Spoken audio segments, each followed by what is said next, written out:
2022 ഉത്തർപ്രദേശ് നിയമസഭാ തെരഞ്ഞെടുപ്പ് സമയത്ത് പല ദേശീയ മാധ്യമങ്ങളും പറഞ്ഞത് ഉത്തർപ്രദേശിൽ യോഗി ആദിത്യനാഥിന്റെ കീഴിൽ ബി.ജെ.പിയും എൻ.ഡി.എയും വലിയ രീതിയിലുള്ള ഒരു വിജയം നേടും. മറുപാർട്ടിയായിട്ടുള്ള SP സഖ്യത്തിന് വലിയ മുന്നേറ്റമുണ്ടാക്കാൻ കഴിയില്ല എന്ന് മാത്രമല്ല അവരുടെ അവസ്ഥ വളരെ ദയനീയമായിരിക്കുമെന്നാണ് 2022 ഉത്തർപ്രദേശ് നിയമസഭാ തെരഞ്ഞെടുപ്പ് സമയത്ത് പല പ്രമുഖ ദേശീയ മാധ്യമങ്ങളും പറഞ്ഞത്. എന്നാൽ അതിനെയൊക്കെ തകിടം മറിച്ചുകൊണ്ട് ഉത്തർപ്രദേശിലെ നിയമസഭാ തെരഞ്ഞെടുപ്പിൽ വലിയ മുന്നേറ്റമാണ് അഖിലേഷ് യാദവിന്റെ SP സഖ്യമുണ്ടാക്കിയത്. 2017 NDA സഖ്യം നേടിയതിനേക്കാൾ 50ലേറെ സീറ്റുകൾ 2022 NDAക്ക് കുറഞ്ഞിരുന്നു.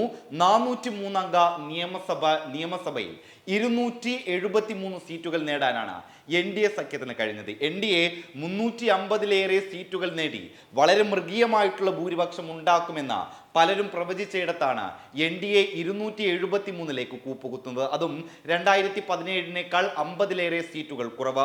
മറുഭാഗത്ത് SP ആവട്ടെ 125 സീറ്റുകളാണ് ഉത്തർപ്രദേശിൽ നേടിയത്.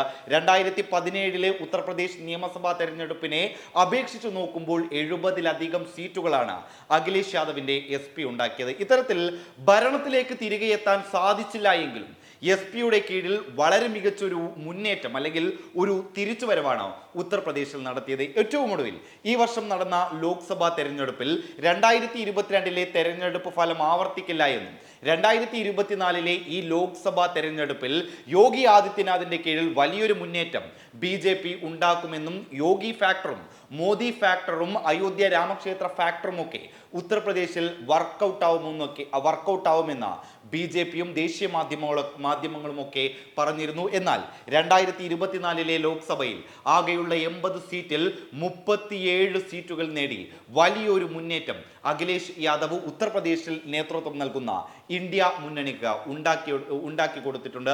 ഇപ്പോഴിതാ അടുത്ത 2027 നടക്കാനിരിക്കുന്ന ഉത്തർപ്രദേശ് നിയമസഭാ തെരഞ്ഞെടുപ്പിൽ അധികാരത്തിലേറാനുള്ള പണികൾ അഖിലേഷ് യാദവ് ഇപ്പോൾ തന്നെ നടത്തിയിരിക്കുകയാണ്. സാധാരണ BJPയുടെ ഭാഗത്തു നിന്നൊക്കെ അധികാരം തിരിച്ചു പിടിക്കുക എന്ന് പറഞ്ഞാൽ ഏതെങ്കിലും MLA-മാരെ ചാക്കിലിടുക എന്നുള്ളതാണ്. എന്നാൽ അഖിലേഷ് യാദവിന്റെ ഭാഗം അല്ലെങ്കിൽ അദ്ദേഹത്തിന്റെ രീതി അങ്ങനെയല്ല.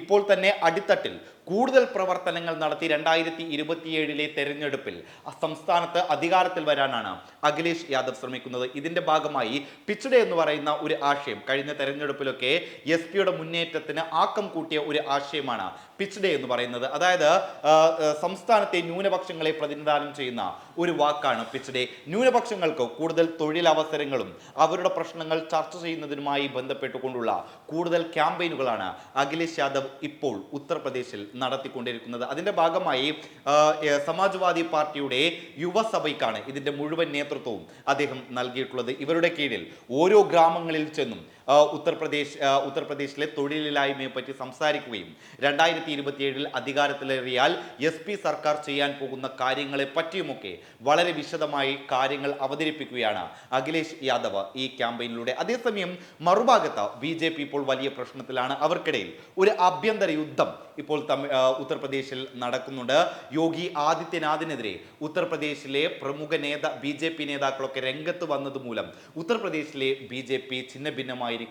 ഈ ഒരു സാഹചര്യത്തിലാണ് അഖിലേഷ് യാദവ് അടിത്തട്ടിൽ അല്ലെങ്കിൽ ഗ്രൗണ്ട് ലെവലിൽ ഇറങ്ങിക്കൊണ്ട് കൂടുതൽ പദ്ധതികൾ ആസൂത്രണം ചെയ്യുന്നത്.